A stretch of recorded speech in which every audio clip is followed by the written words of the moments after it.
Hi, I'm Lucy. I came here from New York and I'm doing the 200-hour Ashtanga and Vinyasa yoga teacher training course. I think that the most difficult part of becoming a yoga teacher is definitely finding the confidence and the courage to have your own voice in order to guide and lead others. Something that this course has really helped prepare us for, not just if you want to be a yoga teacher or if you're going to go home and use these skills in the rest of your life. They help us to find the confidence that we already have and really unlock that in order to help others. The thing I'll miss the most is definitely the people. Just being around this amazing community, it really gives you a place where you feel like you belong somewhere.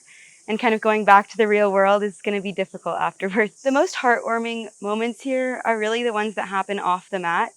You can train all day and get your postures correct, but being able to open up and share how you're feeling about this experience with everybody else here is something that's really special, and they really couldn't recreate that somewhere else. Before I came here, I really thought of yoga as something that was a physical challenge, and coming here shows you that it's not just physical, it's something that's very mental, and it's something that's very holistic.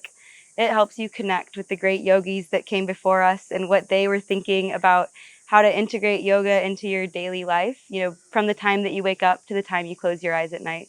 The teachers at Sampoorna are amazing. All of the staff here really. They are somebody that really cares about you and they care about your personal journey. And they're definitely people that I could see, keeping in my life, both as mentors and friends for a really long time. Life is really short and it goes by, without you even noticing it. If you have the time to take a few weeks and do something really special for yourself that you can carry with you forever, I think you just have to do it.